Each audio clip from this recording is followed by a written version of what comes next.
Hey, it's your boy Mitra reporting. I'm now 236 days cannabis and alcohol free, and I'm 875 days nicotine and tobacco free. However, this weekend I was out having dinner this weekend, and I kind of was entertaining the thoughts of what if I were to drink once a week? What if I were to smoke cannabis once a week? At the time, I truly felt like, man, sobriety kind of sucks. I'm always sober. I'm always a little bit on edge. I'm never able to let loose anymore. I'm never able to like shut off my mind and seek this instant gratification and these fleeting pleasures that come from drinking alcohol or cannabis. I want to alter my conscious state. That's what I was truly thinking this weekend. But I know from past sobriety attempts that, and past times where I have relapsed, where I have had these exact same thoughts, and maybe just once, like I've been over 2 years tobacco and nicotine free, and I've quit before smoking cigarettes where I've had like 1+ year of sobriety from nicotine and tobacco. And then I've thought about, like on New Year's, for example, just one cigarette. Maybe I'll just smoke this one packet or just even one cigarette. And then that leads me to smoking habitually. And it leads me to using these substances, cannabis, alcohol, and tobacco, on a daily basis. It leads to me using them habitually and every single day. So I know from past sobriety experiences that if I were to give into these temptations, if I were to give into these thoughts, and I truly believe, oh, I can handle it, but I know from past experiences that would just be arrogance, and it would not be the case. I would eventually spiral. I would eventually revert back to my old habits and revert back to my mind state. Sorry, these videos aren't scripted, so I'm just speaking from like my raw, authentic thoughts. But I know that I would revert back to old habits, and I would just revert back to my old ways.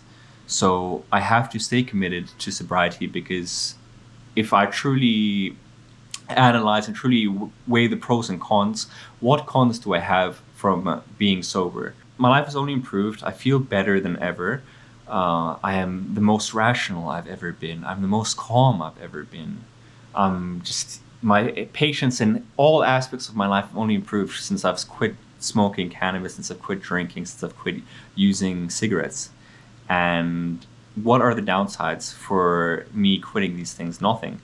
The only thing that I would think has had a negative impact is my social life. But I have the power to seek out friendships and new people through activities such as maybe joining a running club or going to a yoga class, in-person yoga class.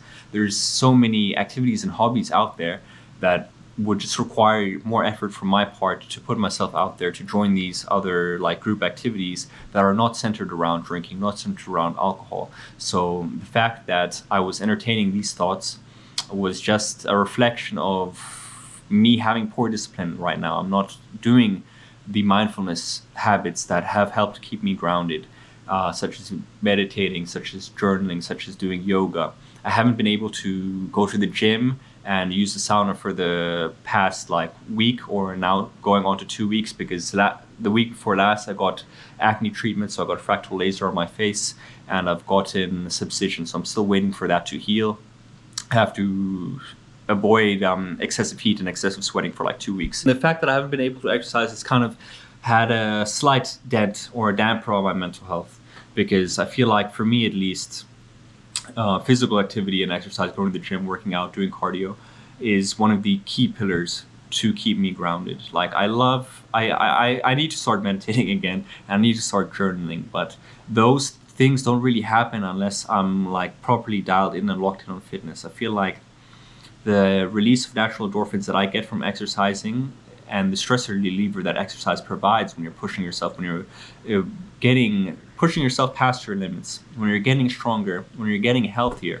It's not just the physical exercise, but it's also like mental, right? It helps you out immensely, because it just shows yourself that you can push past your self-imposed limits. But right now I'm kind of rambling. I'm a little bit tired. I just got back from class, and I haven't been sleeping that much, so I need to get my sleep in order. I'm going to try to wrap up this video with The Subtle Art of Not Giving a Fuck by Mark Manson, which I highly recommend you read, just to get a new perspective, or if you want to improve any areas of your life. It's really helped me expand my worldview, and it's really helped me gain like insights and new perspectives, because this book is filled with hidden gems. So I'm reading you guys a passage from chapter 8, The Importance of Saying No. This is the end of the chapter. And then, The big story for me personally over the past few years has been my ability to open myself up to commitment. I've chosen to reject all but the very best people and experiences and values in my life. I shut down all my business projects and decided to focus on writing full time. Since then, my website has become more popular than I'd ever imagined possible. I've committed to one woman for the long haul, and to my surprise, have found this more rewarding than any of the flings, trysts, and one-night stands I had in the past. I've committed to a single geographic location and doubled down on the handful of significant, genuine, and healthy friendships. And what I've discovered is something entirely counterintuitive, that there is freedom and liberation in commitment. I've found increased opportunity and upside in rejecting alternatives and distractions in favor of what I've chosen to let truly matter to me. Commitment gives you freedom because you're no longer distracted by the unimportant and frivolous. Commitment gives you freedom because it hones your attention and focus, directing them toward what is most efficient at making you healthy and happy. Commitment makes decision-making easier and removes any fear of missing out, knowing that what you already have is good enough. Why would you ever stress about chasing more and more and more again? Commitment allows you to focus intently on a few highly important goals and achieve a greater degree of success than you otherwise would. In this way, rejection of alternatives liberates us. Rejection of what does not align with our most important values, with our chosen metrics. Rejection of the constant pursuit of breath without depth. And that just goes to show that I need to commit to sobriety at the end of the day. I need to prioritize what's truly important to me. Is it drinking?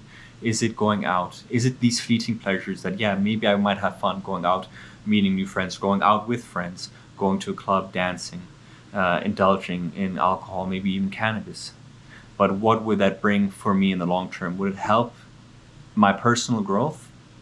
And would it be conducive to what I want to achieve out of life? Or would it be detrimental? I know the answer to that already, at least for me, because I have walked down this path so many times where I've given in to the temptations, where I have given into these substances, and it's not beneficial to me at all. The cons outweigh the pros if I were to use the substances. However, when I'm sober, the pros outweigh the cons. So the message for today in this video is, ask yourself what is truly important to you and why don't you commit to that? Bands or baby, serve that daily. Have a little look, ears tongue get wavy. Need some food, hanging out crazy. Same tracksuits, I'm hanging out daily. Come out